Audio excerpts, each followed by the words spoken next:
Hello students. तो आज हम द नो वेयर मैन नाम का एक नावल है वो कर रहे हैं। लेकिन इस नावल को पढ़ने से पहले मैं एक लाइन बोलना चाहूँगा। Don't adopt others culture, west is not always right. हम कहते हैं कि दूसरी की थाली में लड्डू हमेशा बड़ा दिखता है। तो ये जो नावल है उसी पे आधारित है कि दूसरे की थाली में लड्डू हमेशा बड़ा नहीं होता है। आप ये चीज़ ध्यान रखना। दूसरे का कल्चर यानी हम ये सोचते हैं कि हम इंग्लैंड चले जाएं, अमेरिका चले जाएं, वहाँ तो मज़ा ही मज़ा है, वहाँ तो बहुत अच्छी चीज़ें हैं, वहाँ पे ये करेंगे वो करेंगे। तो ऐसा कुछ भी नहीं है, आपको वहाँ पे भी परेशानियों का सामना करना पड़ सकता है।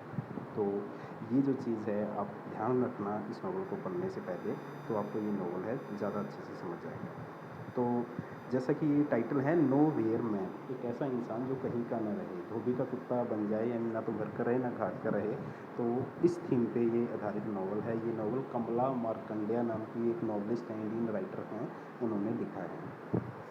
तो सबसे पहले the nowhere man is a famous novel written by Kamala Markandaya in 1972। 1972 में ये पब्लिश हुआ था। लिखा जब मर्जी गया, उसकी कोई वैल्यू नहीं होती, पब्लिकेशन की वैल्यू होती है। तो नो वेयर मैन है, ये फेमस नॉवल है कमला मार्कंडेय का, जो कि 1972 में पब्लिश हुआ था। अब आपको एक चीज़ और लिखनी है कि Kamala Markandaya wrote this novel under the pseudonym. Pseudonym का मतलब होता है दूसरा नाम। आपको अपना नाम पसंद नहीं है तो आपने किसी दूसरे नाम से कोई नॉवल, कोई स्टोरी है वो पब्लिश करते हैं, उसको हम स्यूडोनिम बोलते हैं। तो कमला पुरनैया नाम से इसने ये जो नॉवल है वो लिखा है इस स्यूडोनिम से। She has been called one of the most important Indian novelist writing in English. Indian writing in English आपको मैंने बताया था कि भाई ऐसे वर्क्स, ऐसा नॉवल, ऐसा शॉर्ट स्टोरी जो इंडिया के राइटर ने इंग्लिश लैंग्वेज में लिखा हो तो उसको इंडियन राइटिंग इन इंग्लिश बोलते हैं। तो ये one of the most important Indian novelist है, यानी कि इंडियन नॉवलिस्ट हैं जो इंग्लिश में लिखते हैं, उनमें बहुत ही इंपॉर्टेंट नॉवलिस्ट है Kamala Markandaya. The nowhere man is her seventh novel and her own favourite. तो कमला मार्कंडेय का ये पर्सनल फेवरेट नावल है। हम बहुत सारी चीज़ें करते हैं, उनमें से हमारे कुछ एक चीज़ फेवरेट होती है कि ये, जैसे मान लो हम 5 सब्जेक्ट पढ़ रहे हैं एमए में, उसमें से मान लो मैं ये बोला कि पोइट्री मेरा पर्सनल फेवरेट है। तो कहने का मतलब कमला मार्कंडेय ने जितने भी नॉवेल्स लिखे, इससे पहले 6 लिख चुकी थी, तो उनका ये जो नावल है वो पर्सनल फेवरेट था और ये 7th नावल था उनका। The novel runs on the theme of alienation and racism. Alienation होता है अकेलापन और रेसिज्म होता है आपके साथ आपकी जो नस्ल है उसके उससे भेदभाव किया जाए आपको। तो एलाइनेशन और रेसिज्म है इसके दो थीम्स हैं। और ये जो नावल है it narrates the story of Srinivas. एक श्रीनिवास नाम के एक ब्राह्मण हैं, उनकी स्टोरी बताता है ये नावल, जो कि लंदन में काफ़ी टाइम से, डिकेड्स का मतलब सदियों से लंदन में रह रहे हैं। तो ये तो इसकी इंट्रोडक्शन है। उसके बाद हम इसका क्वेश्चन शुरू कर रहे हैं। इसका क्वेश्चन है वो theme of alienation, theme of racism, या थीम्स कुछ भी आ गए आपको, सेम ही चीज़ें हैं, वो आपको अटैम्प्ट करके आनी है पेपर में। The novel is this novel is the only novel set in England, यानी कि कमला मार्कंडेय के पिछले 6 नोवल हैं वो उनकी सेटिंग इंडिया में थी, लेकिन ये अकेला नोवल है जिसकी सेटिंग इंग्लैंड में है।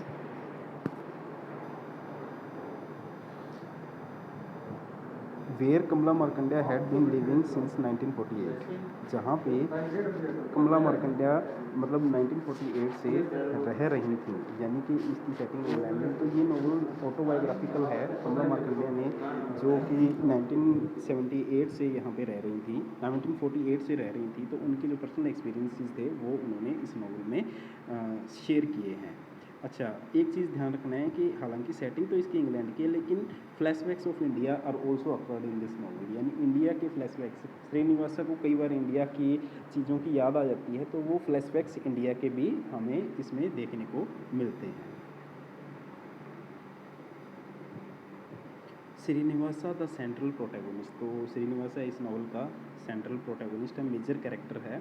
वो साउथ लंदन में रह रहा है अपनी वाइफ और एक सन के साथ। इसके 2 सन हैं एक्चुअली, लेकिन एक सन आर्मी में भर्ती है और वहाँ पे उसकी डेथ हो चुकी है, तो एक ही सन रहता है इसका, उसका नाम लक्ष्मण है, और अपनी वाइफ के साथ रह रहा है, और इसकी वाइफ की भी डेथ हो जाती है जल्दी ही। He is a spice importer in London. तो लंदन में इसका काम क्या है, कारोबार क्या है, मसाले हैं उनको इम्पोर्ट करने का ये काम करता है, मसाले ख़रीदता है और उनको यहाँ पे मार्केट में बेचता है। तो ये इसका काम है, लंदन में ये काम करता है। और यहाँ काफ़ी सालों से रह रहा है। इन 1968 ही faced intensifying racism makes him feel trouble.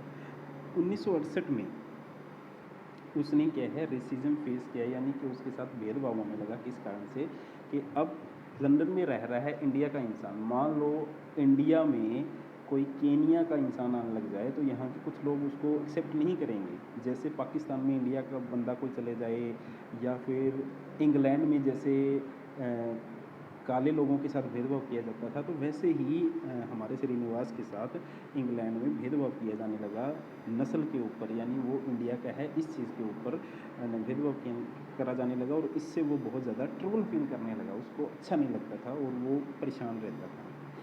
अब ये जो चीज़ हुई उसके साथ, this reminds in the incidents he faced as a university student in colonial India. तो ये जो चीज़ है, इसने उसको क्या चीज़ याद दिलाई कि वो एक यूनिवर्सिटी स्टूडेंट होता था कॉलोनियल इंडिया में, मतलब 1947 से पहले इंडिया में इंडिया था, लेकिन कॉलोनियल इंडिया था। इंडिया कॉलोनी थी इंग्लैंड की, इंग्लैंड वालों ने इंडिया पे कब्जा किया हुआ था। तो उस टाइम वो यूनिवर्सिटी स्टूडेंट था, तो उस टाइम भी उसके साथ ऐसा ही कुछ रेसिज्म का किस्सा हुआ था। तो वो किस्सा इसको याद आता है। तो हम पहले ही कर चुके हैं कि इस नॉवल की सेटिंग तो इंग्लैंड की है, लेकिन इस नॉवल में क्या है, इस नॉवल में हमें बहुत सारे जो वो चीज़ें हैं वो इंडिया की भी देखने को मिलती हैं। तो इंडिया का क्या चीज़ इसमें आया है, इंडिया की उसको चीज़ें याद आती हैं कि उसने कैसे कॉलोनियल इंडिया में रेसिज्म फेस किया था, और ऐसे ही आज वो रेसिज्म फेस कर रहा है। उसके बाद है श्रीनिवासा मूव्स इनटू डिप्रेशन। तो जैसे ही वो रेसिज्म का शिकार होता है, बार बार उसके साथ ऐसा भेदभाव किया जाता है, तो वो डिप्रेशन में चला जाता है। तो इस डिप्रेशन से उसको क्या नुकसान होता है। The novel presents the cultural separation between first generation immigrant and second generation immigrant, यानी कि एक तो वो है वो फर्स्ट जनरेशन इमिग्रेंट है। इमिग्रेंट का मतलब एक जगह से दूसरी जगह आया हुआ, इंडिया से वहाँ आया हुआ। सेकंड जनरेशन इमिग्रेंट कौन है, उसका सन लक्ष्मण। इन दोनों के बीच कल्चरल जो सेपरेशन है, दोनों का कल्चर है एक दूसरे से कैसे मेल नहीं खा रहा है। मान लो एक बच्चा इंग्लैंड में जन्मा है, तो वो वहाँ के कल्चर को अडॉप्ट कर लेगा और उसको कोई दिक्कत नहीं होगी। लेकिन एक बंदा जो इंडिया से इंग्लैंड में गया है, तो उसको क्या है, इंडिया के कल्चर का भी पता हुआ, इंग्लैंड के कल्चर का भी पता हुआ। तो उसके बेटे जो कि इंग्लैंड में जन्म हुआ था जिसका, और उसका खुद का जो कि इंडिया से गया हुआ है इंग्लैंड में, दोनों का कल्चरल सेपरेशन साफ देखा जा सकता है कि दोनों के कल्चर में कैसे सेपरेशन है, अलगवाद कैसे है, वो चीज़ हम देख सकते हैं। और उसका जो बेटा है लक्ष्मण, वो बहुत बार अपने फादर से एम्बेरस हो जाता है, या करने लगता है, उसको परेशान करने लगता है। यानी कि दोनों की कभी भी बनती नहीं है, दोनों के विचार कभी भी एक दूसरे के साथ मेल नहीं खाते हैं। तो ये जो कल्चरल सेपरेशन है, ये भी राइटर ने दिखाने की कोशिश की है एज अ थीम। तो इसका थीम है वो कल्चरल सेपरेशन भी बन सकता है। Srinivas takes some relief in the company of Mrs. Pickering, a divorcee who moves into his house. तो श्रीनिवास बहुत परेशान है रेसिज्म से भी, अपने बेटे से भी, लेकिन उसको थोड़ी सी रिलीफ किस चीज़ से मिलती है, जब एक डाइवर्सी लेडी, यानी एक तलाकशुदा लेडी है, एक विधवा लेडी जिसका नाम मिसिज पिकरिंग होता है, तो इंग्लैंड की विधवा है, नाम से पता लग रहा है, वो उसके साथ रहने उसके घर आ जाती है। तो उसकी कंपनी में उसको कुछ अच्छा फील होता है। मैंने आपको बताया था कि नोवेल की शुरुआत होती है तो उसकी वाइफ उसके साथ होती है, लेकिन उसकी डेथ हो जाती है और वो अकेला हो जाता है। इसी कारण वो एलाइनेशन, अकेलेपन का शिकार हो जाता है, रेसिज्म का शिकार हो जाता है। उसके बाद मिसिस पिकरिंग उसके साथ रहने लग जाती है, तो कुछ हद तक उसको जो उसकी एलाइनेशन है उसमें आराम मिलता है, रिलीफ मिलती है।